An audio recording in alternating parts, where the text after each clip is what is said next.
Hey guys, I'm Michael Allen for TravelCostaRicaNow.com. TravelCostaRicaNow.com is a travel agency. And if you go to TravelCostaRicaNow.com and fill out the 4-minute form, you'll be that much closer to the vacation of a lifetime.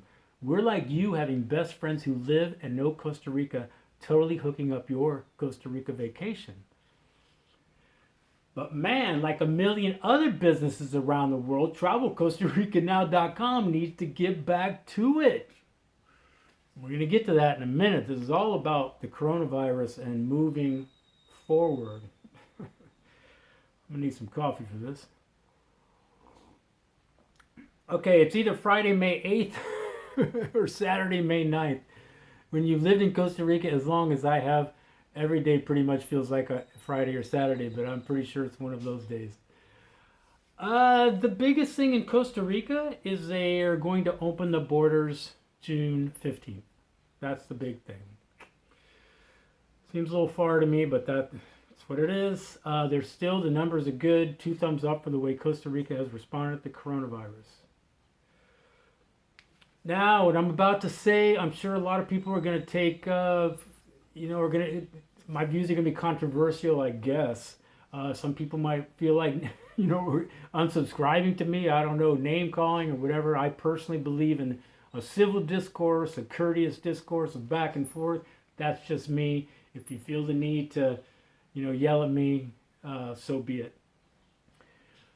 I believe the world needs to start spinning again. Obviously, we need to proceed with caution. I don't think we need to go 120 miles an hour, but we need to pump it up a little bit to at least 35 miles an hour and get this thing spinning again. I get it. When this started, when the coronavirus was first around, we didn't know. It's the unknown. It's highly contagious. We knew that, and we knew people were dying. Are 50 million people going to die? I totally get why governments around the world did what they had to, felt they had to do. Closing borders, suspend air travel, quarantine. I get it. It makes sense, and it was the right thing to do. But now we know more. So when does the government, which did what they had to do, now civil liberties are coming into play big time. Now it's time, maybe we got to make some personal choices, take some personal responsibility for those choices and personal responsibility for certain lifestyles. Okay, we know more now. You can't make all decisions based on your knowledge, your head, and you can't make all decisions based on your heart. You have to mix the compassion with the knowledge. So, what do we know?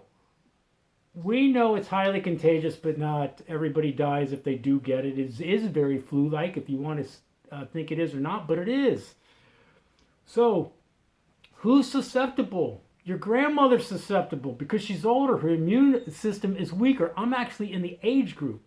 Now, when you combine age with immune issues, or maybe pre-existing immune issues, or you combine it with obesity, or you combine it with smoking, or you combine it with diabetes, you could be at high risk. You're vulnerable, man. You're vulnerable. So even if grandma doesn't know she's vulnerable, susceptible, you do. The people around her do. And we need to take precautions. And I want those people to get the best health care. I want to get them ventilators. I want to get them masks. I want to get them tested. I want the people that work with those people or around those people in hospitals or first-time responders to get what they need, the supplies they need. I get it. I don't want people to die, but there comes a time where if somebody dies of smoking, what do you say? Well, he smoked for freaking 40 years. He had got lung cancer. It makes sense. Well, the same thing. Some people have made life choices, and some of this is consequence. Whether you get mad about that or not, because maybe it hits your family or whatever. I'm not being mean about it. That is the truth of the matter. Some people need to take, their lifestyle catches up with them. And some people, it wasn't their lifestyle. They're just old and the immune system breaks down. I get it. And so, yes, there's exceptions. Believe me, the media's let us know. The media has not helped in this at all. They perpetuate a lot of this. I think they like perpetuating a lot of this. It's a lot of clickbait. It's about ad revenue. And they find the exception to the rule and they like to cherry pick. So, for the most part, there's groups of people that die from this. Well, there's 97% of us else that need to keep the world spinning. We need to get back to it.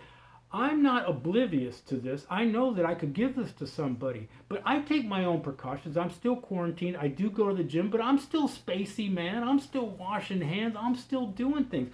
But I'm willing to take the risk, and I'm willing to take the responsibility of my risk and the choices. You're seeing it now in places. People are starting to get very antsy, but for good reason. Because now we know, and now they're kind of taking, our civil liberties away in a sense. They don't know what's best now, it seems. In the beginning it made sense, now it doesn't. So, 3% of people are going to die. It's sad, I don't want them to. But there's about 97% of us that need to keep the world going. Do you know, like 480,000 people die each year in the United States from smoking? Where is the outrage on that? All right, man. I'm Mike Allowan, travelcostaricanow.com. Peace, guys. Let's get this going.